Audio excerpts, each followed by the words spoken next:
चलो मित्रांनो, आता तुम्ही तर हे तर ऐकलं असेल की इराण आणि US मधलं जे काही युद्ध आहे हे टोटली बंद होणार.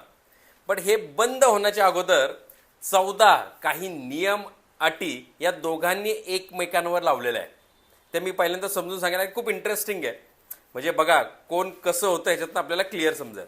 बघा, सो पहिल्यांदा अमेरिकेने इराणच्या परदेशात अडकून ठेवलेल्या 24 अब्ज डॉलरचा फंड जो आहे ना, ह्याला सोडायला मंजुरी दिली आहे. म्हणजे अमेरिकेने इराणचे 24 अब्ज डॉलर होल्ड केले होते. इथं आपले 500 रुपये कोणी होल्ड केले तर आपलं डोकं आलतं. त्यांनी तर 24 अब्ज डॉलर होल्ड केले होते आणि त्यातील 12 अब्ज डॉलर इमिजिएटली रिलीज करायला लावलेले. सो ही इराणसाठी पॉझिटिव्ह आहे. ओके, ते पण चर्चा करण्याच्या अगोदर 12 अब्ज डॉलर सोडायची आहे.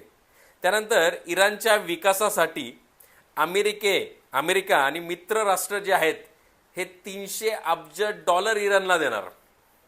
म्हणजे इराणचा विकास करून द्या ह्याच्यात हे असं ठरवणार आहे आणि याला मंजुरी पण दिलेली आहे अमेरिकेने. इराण आणि त्यांच्या मित्र राष्ट्रांमधील लष्करी जो काही संघर्ष आहे तो तातडीने थांबवण्यात सांगितलं आहे. That is good. म्हणजे जे काही वॉर चालायचे आहेत, ओके, इस्रायल वगैरे यांच्या संघ, ओके, कुवात वगैरे यांच्या संघ, तर यांना क्लिअर सांगितलं, भाई इराणला सांगितलं की बॉस आता बंद करा. त्यानंतर अमेरिकन नौदलाने इराणच्या जो काही सभोवताली जो काही घातलेला वेढा होता तो काढायला लावलेला आहे. So this is also good. म्हणजे हळूहळू बघा रिलीज करतात आहे, प्रेशर रिलीज करतात आहे, राईट. त्यानंतर आर्थिक निर्बंध लावले होते.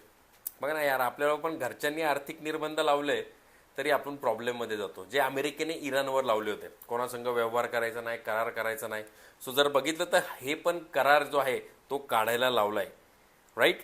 त्यानंतर इराणच्या विमानांवर असणारी जागतिक हवाई बंदी मागे घेतली जाईल. म्हणजे त्यांच्यावर जी बंदी होती रिलेटेड टू हवाई, ओके, एरोस्पेसमध्ये, सो तो टोटली विड्रॉल करायला लावलेली आहे. त्यानंतर बघा, जगाची आर्थिक नस मानली जाणारी हर्मुझ, किती मस्त आहे ना, किती ताकद होते त्यांच्याकडं, ती पुढच्या 30 दिवसात totally toll free, okay, totally exit तर करायची, रिलीज करायची, प्लस टोल फ्री पण असली पाहिजे, हे पण त्यांनी सांगितलंय. ओके, एकही रुपयाने ट्रम्पनी सांगितलंय आता जहाजांना एकही रुपया आम्ही लेट्सी टोल देणार नाही. So this is good for India also, right.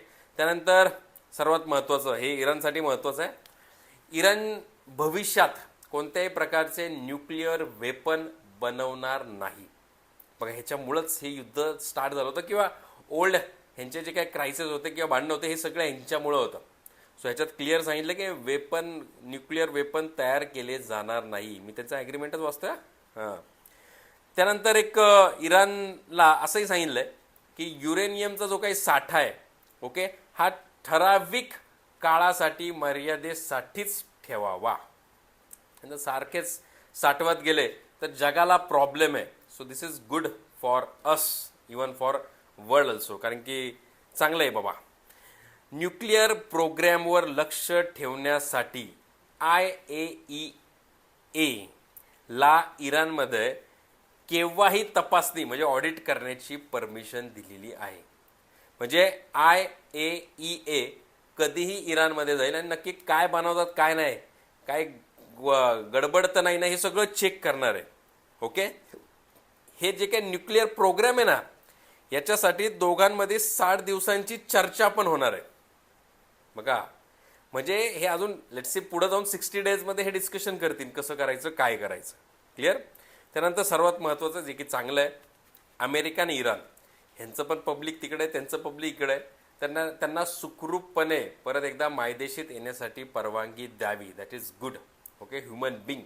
So असे हे जवळपास 14 नियम आणि अटी मी तुम्हाला सांगितलेलं आहे.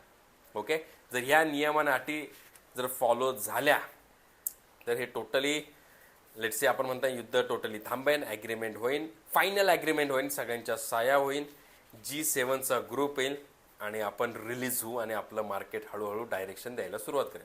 बरं, मला जाता जाता सांगा, खरं तुम्हाला वाटतं की आता थोडंसं मार्केटमध्ये थोडीशी स्टेबिलिटी यायला लागली आहे?